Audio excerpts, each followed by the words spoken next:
وعلى أبصارهم غشاوة. Padahal tiga itulah nanti yang akan ditanya di hadapan Allah.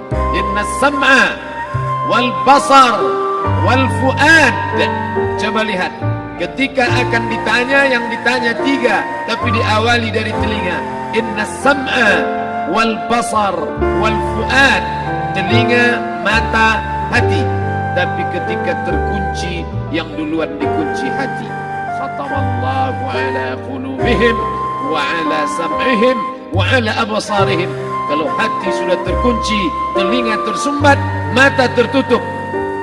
Summum bukmun umyum. Summum bukmun umyum.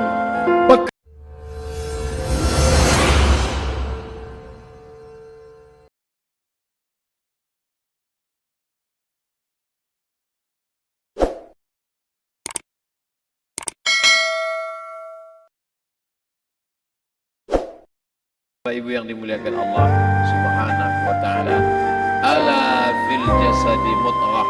Ketahuilah di dalam jasad itu ada segumpal. Idza saluhat, kalau dia baik, saluhal jasadu kulluh, yang lain ikut menjadi baik. Wa idza fasadat, kalau dia rusak, fasadal jasadu kulluh, yang lain ikut menjadi rusak. Di mana dia? Ala wahyal qalb, dia adalah hati. Maka yang pertama kali menghitam itu, apa kata Allah? Kalla bal rana, ada satu titik hitam. Ala qulubihim, ada satu titik hitam di dalam hati mereka. Ketika satu titik dibiarkan berubah menjadi dua titik, dua titik dibiarkan berubah menjadi tiga titik, 5 titik, 10, 100, 1000, maka dia pun menjadi hitam semuanya. Ketika hati sudah hitam, maka itulah azab di atas azab. Khatamallahu ala qulubihim. Setelah hati menghitam, terkunci, menular ke telinga. Wa ala sam'ihim. Setelah telinga, wa ala absarihim ghishawah. Padahal tiga itulah nanti yang akan ditanya di hadapan Allah. Inna sam'a wal basar wal fuad. Coba lihat, ketika akan ditanya, yang ditanya tiga, tapi diawali dari telinga. Inna sam'a wal basar wal fuad. Telinga, mata, hati.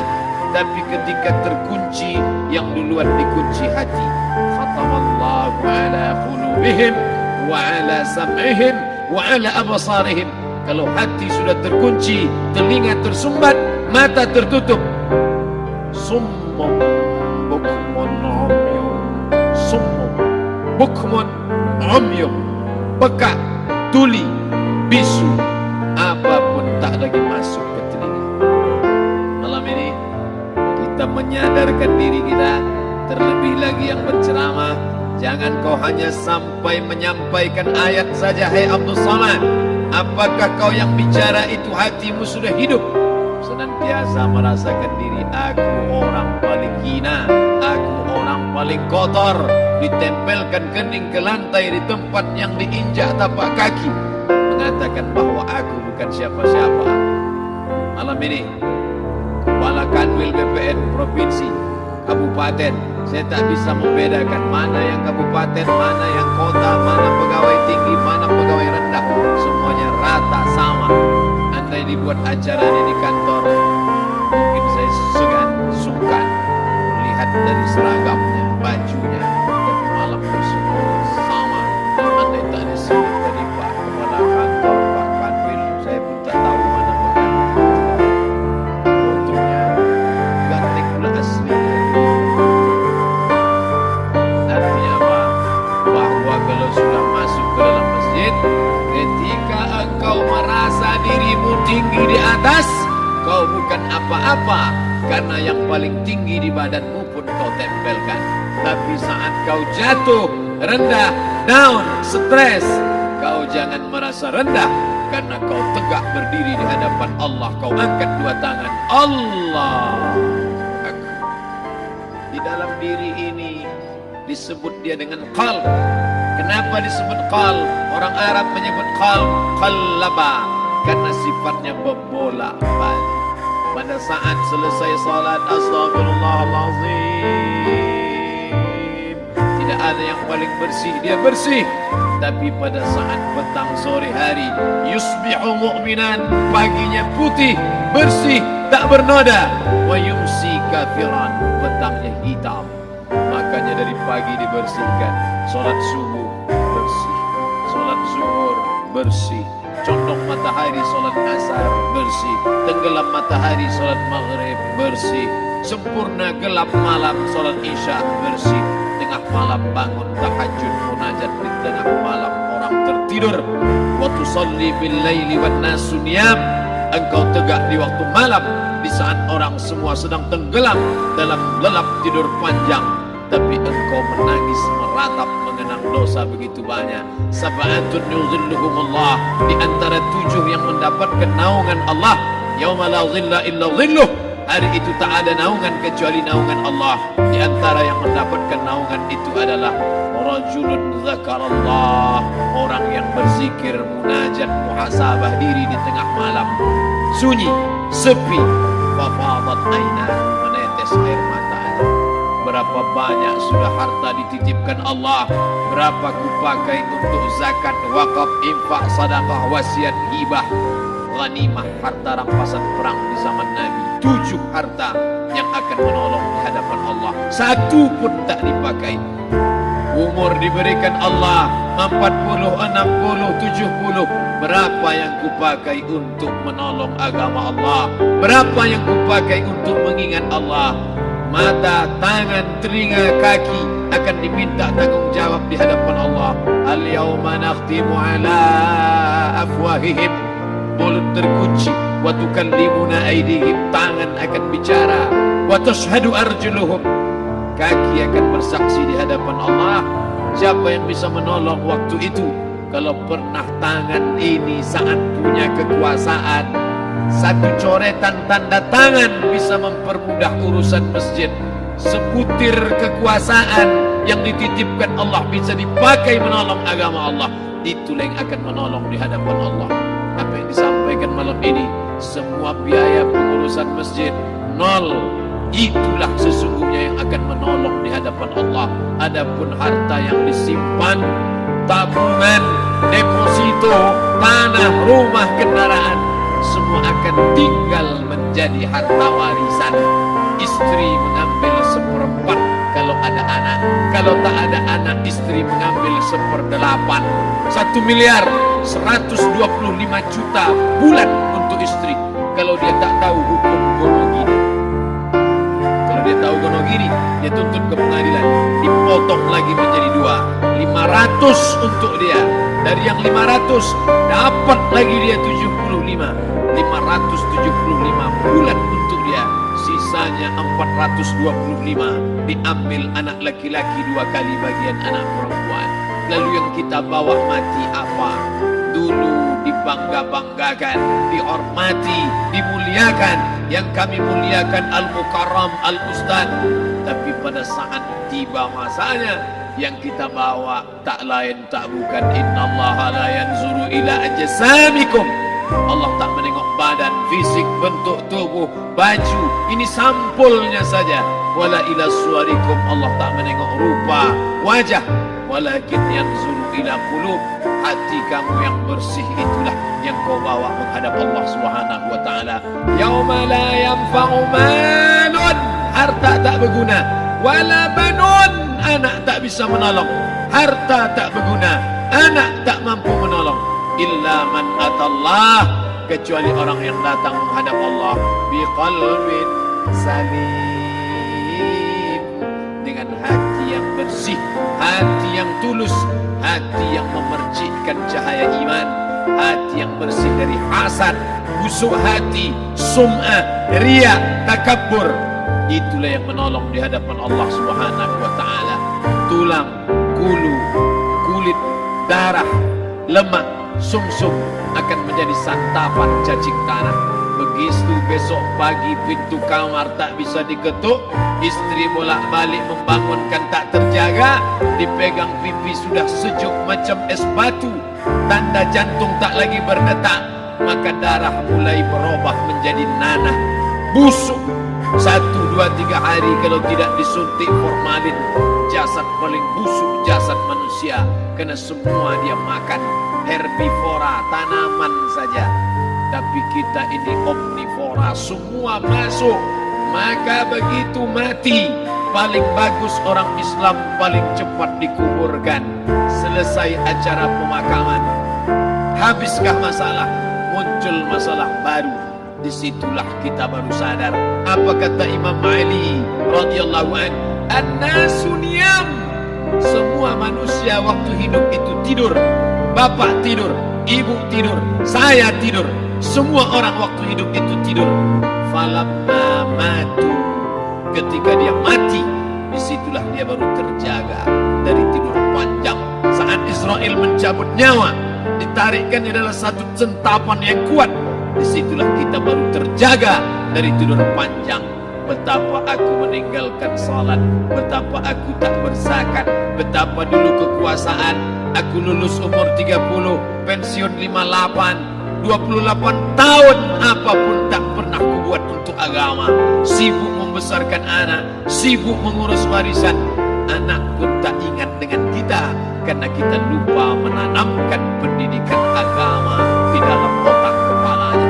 Andai dulu pernah dia dibawa ke masjid, andai dulu pernah dia dibawa umrah, andai dulu dia dimasukkan SD IT, SMP IT, SMA IT, Islamic Boarding School, dibawa ke masjid, takkan dia lupa mendoakan selesai sholat, Rabbighfirli wa liwalidayya warhamhuma kama rabbayani shaghira.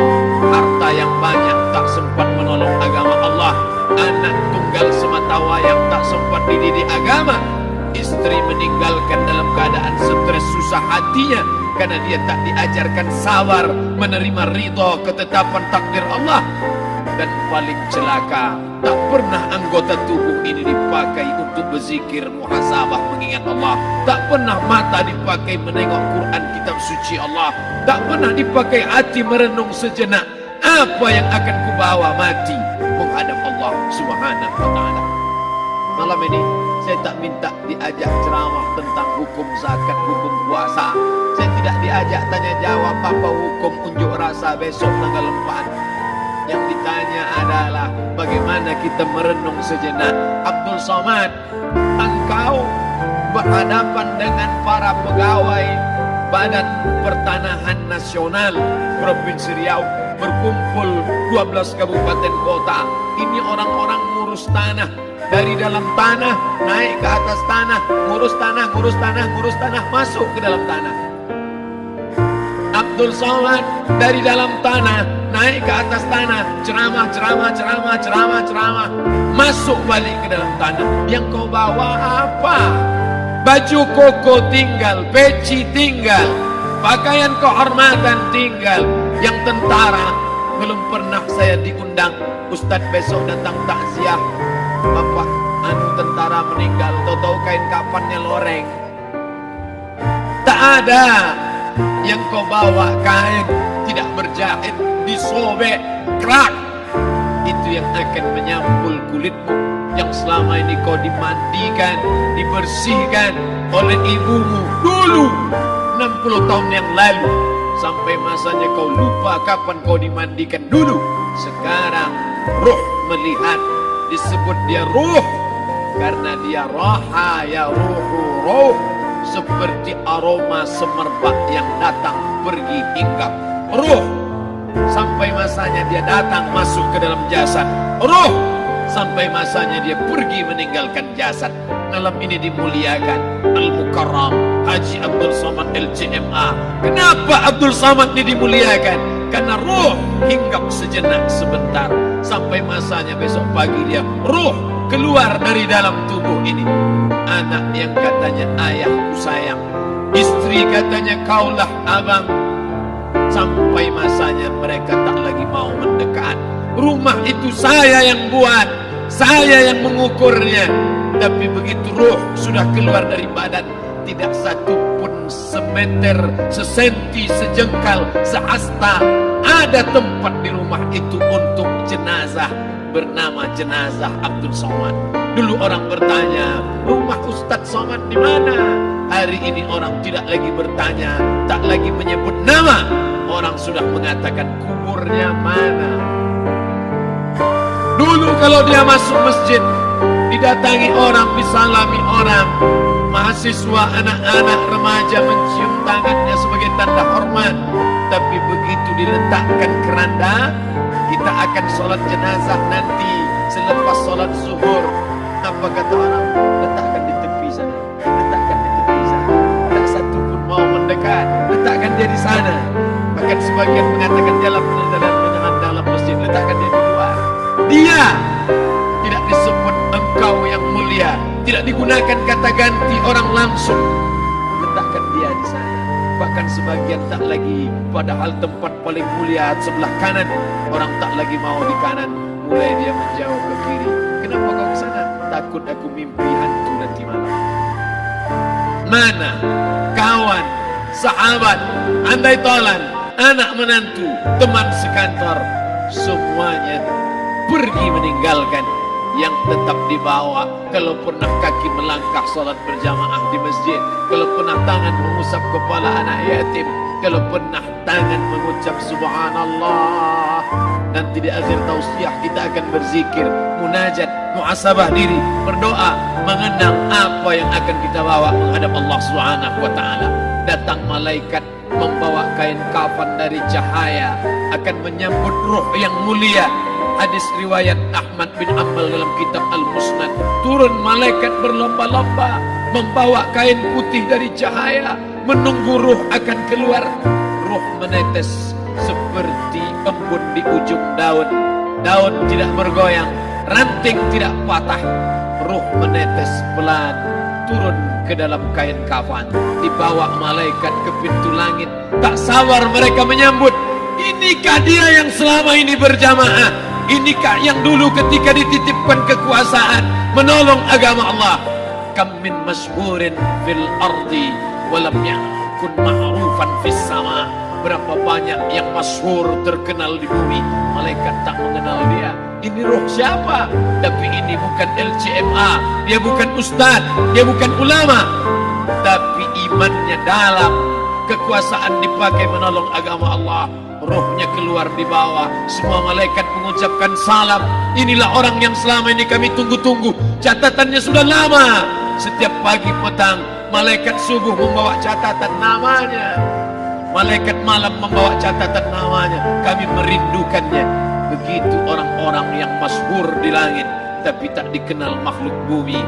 Tapi ada sebaliknya, yang rohnya disentapkan, ditarik malaikat dengan begitu tarikan yang sangat kuat.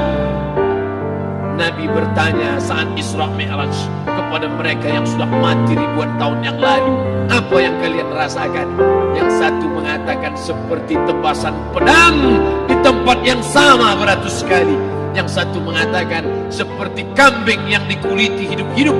Yang satu mengatakan seperti mata kail pancing ditarik dari kulit yang basah. Maka kita berdoa setiap selesai salat, Allahumma hawwin alaina, ringankan kami ya Allah, fi sakaratil maut, di saat sakaratul maut yang amat sangat menyakitkan itu.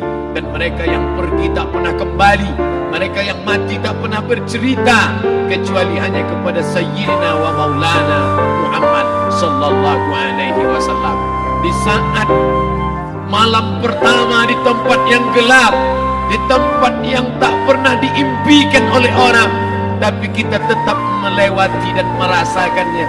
Perlahan-lahan cacing tanah, ular-ulat kalajengking akan menggerogoti kulit yang selama ini dimandikan, selama ini dipakaikan sampo yang mahal, selama ini dioleskan pelembab yang lembut. Tapi ternyata sebelum roh keluar jasad, setelah keluar dia hanya akan menjadi santapan cacing tanah, hancur berkeping hari demi hari. Yang pertama kali membusuk adalah mata, karena dia berisi cairan. Cairan ini mengering, busuk dan berlubang. Lalu kemudian usus sebulan di dalam tanah, mulai dia menggelembung masuk angin dan dia meletus pecah. Cacing-cacing tanah mulai datang menggerogoti, memakan. Habis lemak, tulang, kulit, bulu, sumsum, darah, jantung, empedu, limpa, buah pinggang, habis semuanya. Tinggal tulang-tulang yang memutih, dimakan oleh tanah, ditelan oleh massa, sampai akhirnya Asi bin Wa'il membawa tulang yang kering itu kepada Nabi Muhammad, baginda Sayyidina wa Maulana Muhammad. Ya Muhammad, ayuhyi rabbuka hadzal 'idham, sanggupkah Tuhanmu menghidupkan tulang yang kering ini? Nabi diam tak menjawab, sampai akhirnya datang Jibril alaihi salam membawakan wahyu. Qul, katakan kepada dia. Ayat ini dibaca malam Jumat, Bapak Ibu semua hafal. Kita baca, Qul yuhyiha alladhi ansha'aha awwala marrah wa huwa bikulli khalqin alim.